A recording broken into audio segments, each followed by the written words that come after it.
das nações ou povos fora da Igreja no céu. É uma opinião geral que os que nascem fora da Igreja e que se chamam nações ou gentios não podem ser salvos por não terem a palavra, e assim não conhecerem o Senhor, sem o qual não há salvação. Mas que eles sejam também salvos é o que se pode saber, porque a misericórdia do Senhor é universal, isto é, se exerce para cada um. Eles nascem também homens como os que estão na Igreja, sendo estes relativamente a eles em pequeno número. E também não é culpa deles se não conhecem o Senhor. Todo aquele que pensar segundo uma razão esclarecida pode ver que nenhum homem nasceu para o inferno, pois o Senhor é o amor mesmo, e seu amor é querer salvar todos os homens. Por isso, ele providenciou que houvesse em todos uma religião, e por ela um reconhecimento do divino e uma vida interior. Porque viver segundo a sua religiosidade é viver interiormente, pois o homem então dirige a sua vista para o divino, e quanto mais ele a dirigir para o divino, mais ele não a dirige para o mundo, mas se afasta do mundo e, consequentemente, da vida do mundo, que é a vida exterior. Que os gentios são salvos do mesmo modo que os cristãos é o que podem saber os que têm ciência daquilo que faz o céu no homem, porque o céu está no homem, e os que têm em si o céu vão para o céu. O céu no homem consiste em reconhecer o divino e em ser conduzido pelo divino. O primeiro e o principal ponto de toda religião é reconhecer o divino. Uma religião que não reconhece o divino não é uma religião.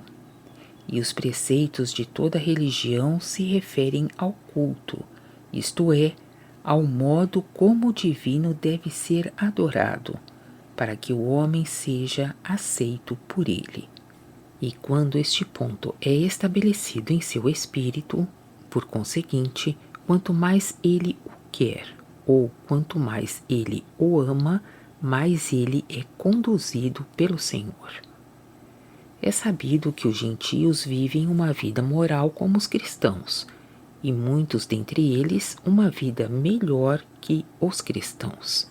Vive-se uma vida moral ou por causa do divino ou por causa dos homens no mundo. A vida moral que se vive por causa do divino é uma vida espiritual. Na forma externa elas parecem semelhantes, mas são interiormente dessemelhantes na forma interna.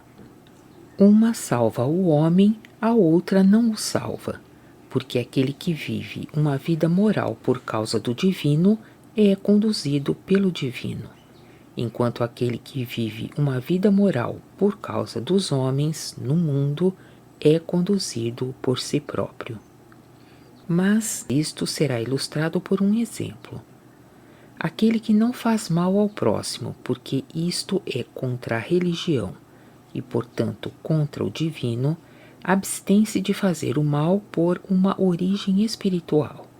Mas quem não faz mal a outrem somente por temor da lei, pelo receio de perder a reputação, a honra ou o lucro, e, portanto, para si mesmo e para o mundo, abstém-se de fazer o mal por uma origem natural e é conduzido por si mesmo. A vida deste é natural, mas a vida daquele é espiritual. O homem cuja vida moral é espiritual tem em si o céu, mas aquele cuja vida moral é somente natural não tem em si o céu. A razão disto é que o céu influi pelo superior e abre os interiores, e pelos interiores influi nos exteriores, enquanto o mundo influi pelo inferior e abre os exteriores, mas não os interiores, porque não existe influxo do mundo natural no mundo espiritual, mas há influxo do mundo espiritual no mundo natural. Por isso, se o céu não é recebido ao mesmo tempo, os interiores são fechados. Daí se pode ver quais são os que recebem em si o céu e quais são os que não o recebem. Todavia, o céu não é em um semelhante ao que é em outro. Ele difere em cada um segundo a afeição do bem e por isso da verdade que procede desse bem. Os que estão na afeição do bem em consideração ao divino amam a divina verdade, porque o bem e a verdade se amam mutuamente e querem se unir. É por isso que os gentios, ainda que no mundo não estejam nas verdades reais, eles, entretanto, as recebem pelo amor na outra vida.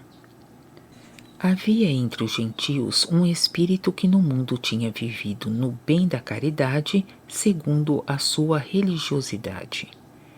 Tendo ouvido espíritos cristãos raciocinarem sobre as coisas que devem ser cridas, os espíritos entre si raciocinam com muito mais perfeição e sagacidade que os homens, mormente sobre os bens e as verdades. Admirado de vê-los assim discutirem, disse-lhes que não queria ouvir tais discussões, pois eles arrazoavam segundo aparências e ilusões. E deu-lhes uma lição nestes termos: se sou bom, posso, pelo bem mesmo, saber que as coisas são verdadeiras, e as que eu não sei, posso receber.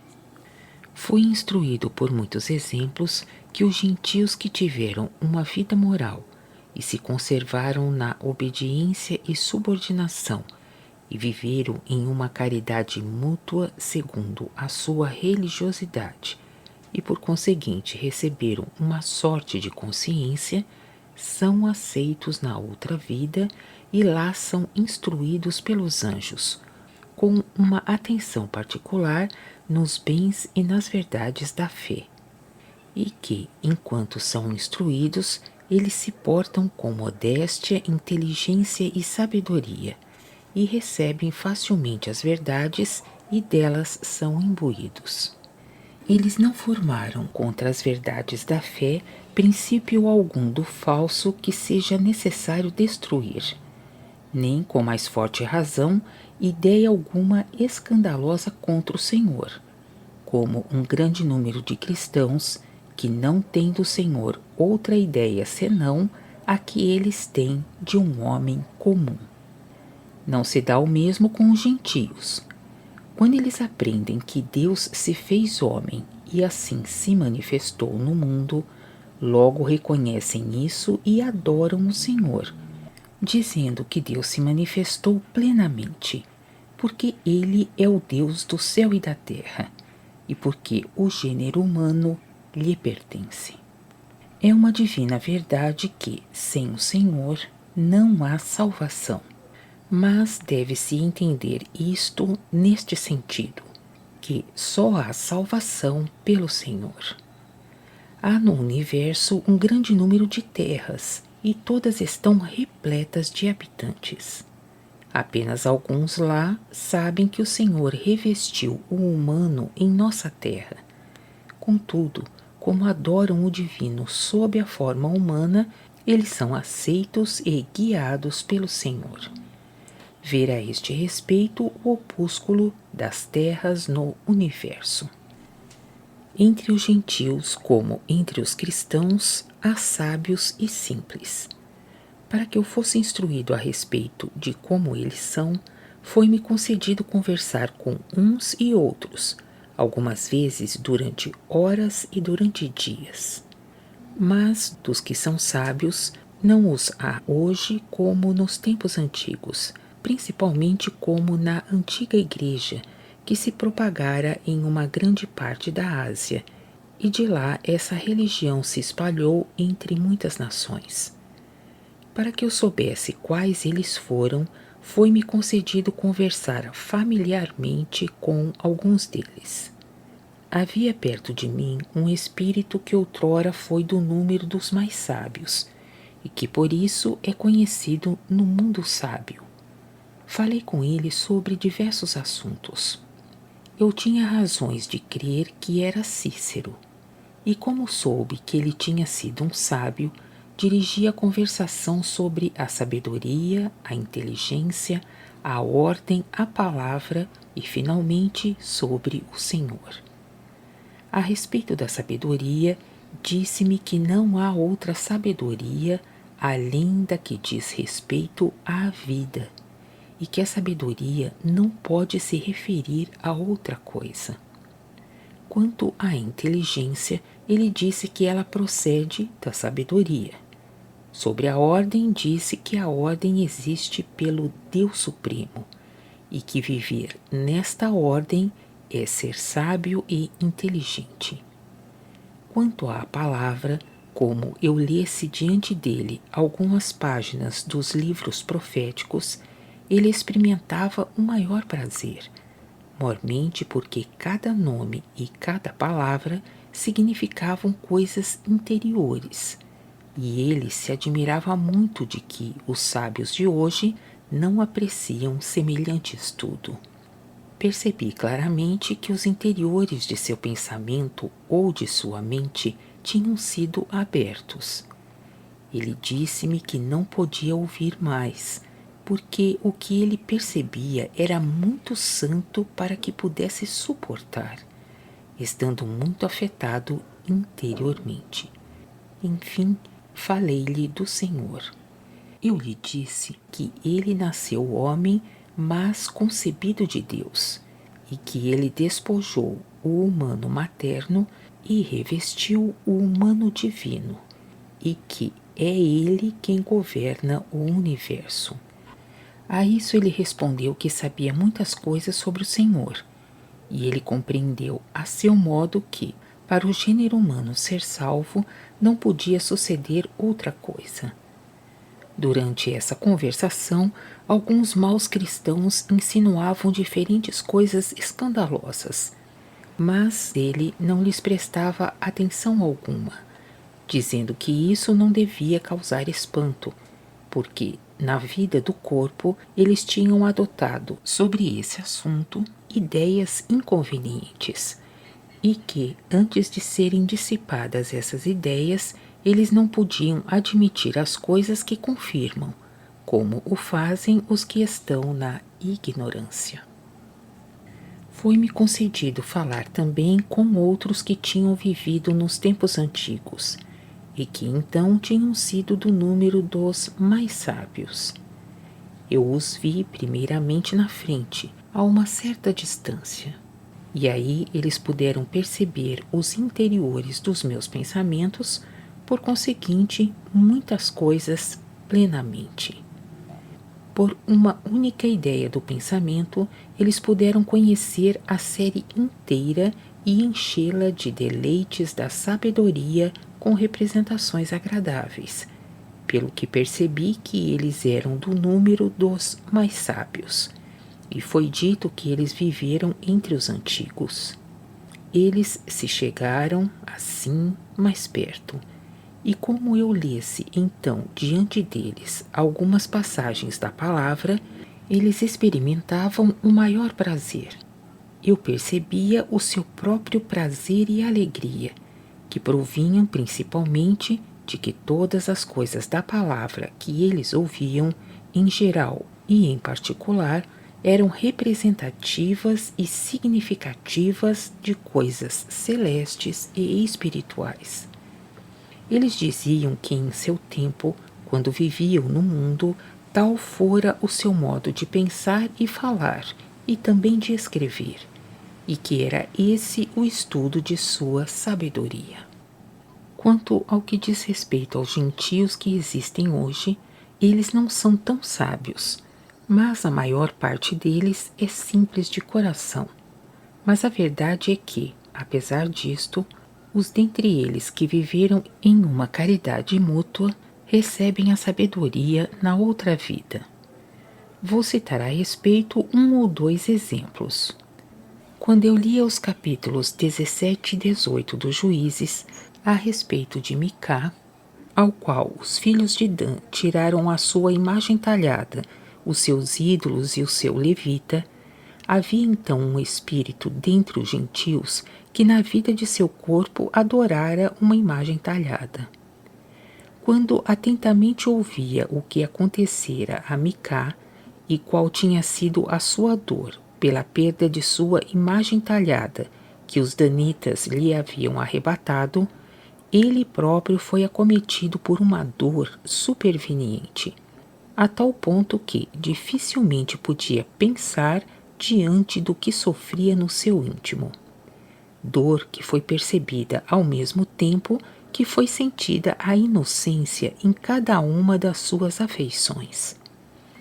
Achavam-se também presentes espíritos cristãos que observavam, e ficaram admirados de que o adorador de uma imagem talhada sentisse tão grande afeto de misericórdia e de inocência.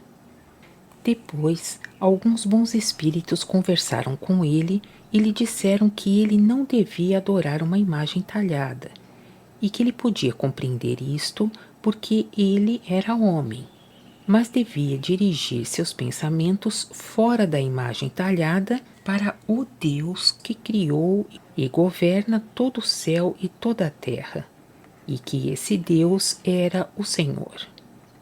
Enquanto eles falavam assim, era-me dado perceber que a afeição interior de sua adoração, que me era comunicada, era muito mais santa do que nos cristãos. Daí se pode ver que os gentios vêm para o céu mais facilmente que os cristãos de hoje, segundo as palavras do Senhor em Lucas. Então virão do Oriente e do Ocidente, e do Norte e do Sul, e se reclinarão no reino de Deus. E eis, há últimos que serão primeiros, e há primeiros que serão últimos.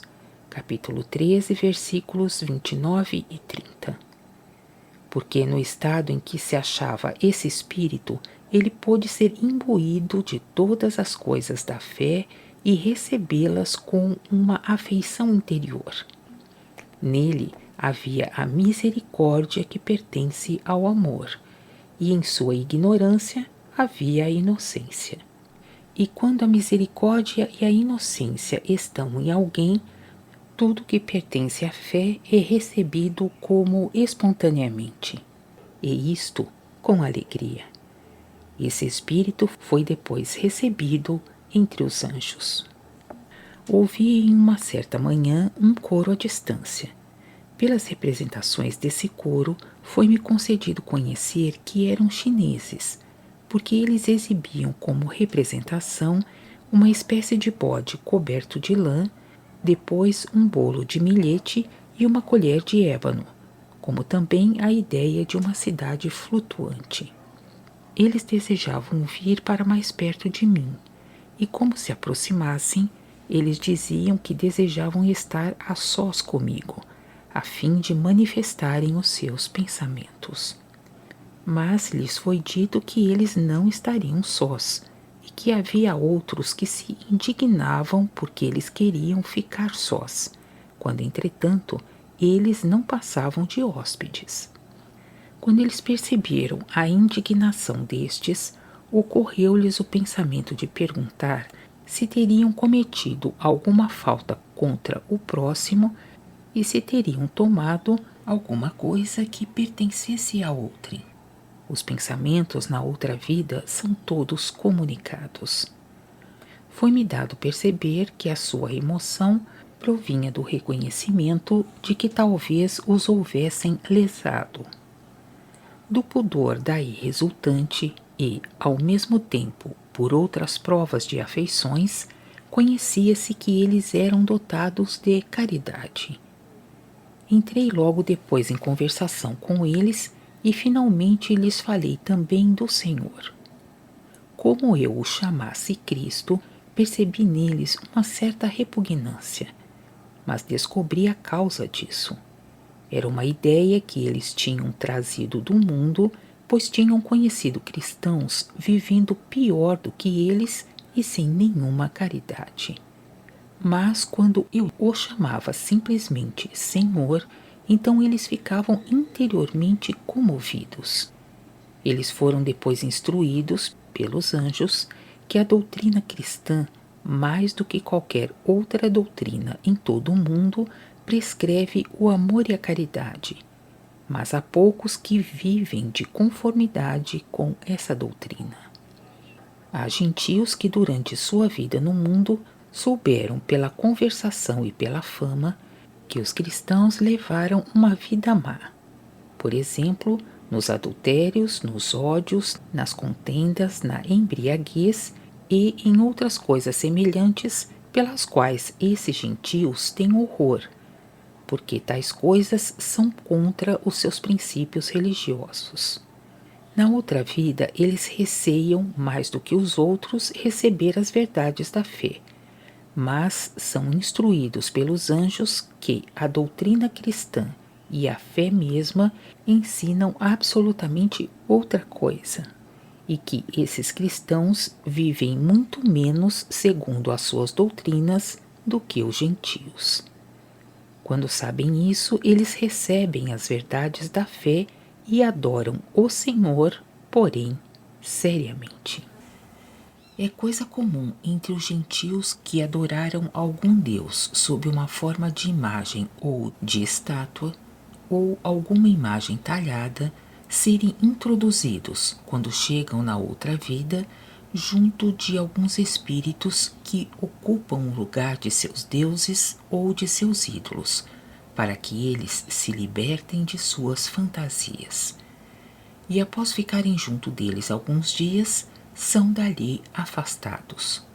Os que adoraram homens são também conduzidos para eles, ou para outros que os substituem, como muitos dos judeus para Abraão, Jacó, Moisés e Davi. Mas quando eles percebem que o humano neles é qual o que existe em outros e que não há possibilidade de receber deles socorro algum, ficam envergonhados e são conduzidos para seus lugares segundo a vida que no mundo tiveram. Entre os gentios, no céu, os africanos são os mais estimados, porque eles recebem mais facilmente que os outros os bens e as verdades do céu. Eles querem, sobretudo, ser chamados obedientes e não fiéis. Dizem que os cristãos, por terem a doutrina da fé, podem ser chamados fiéis, mas não eles, exceto se a receberem, ou, como eles dizem, salvo se puderem recebê-la.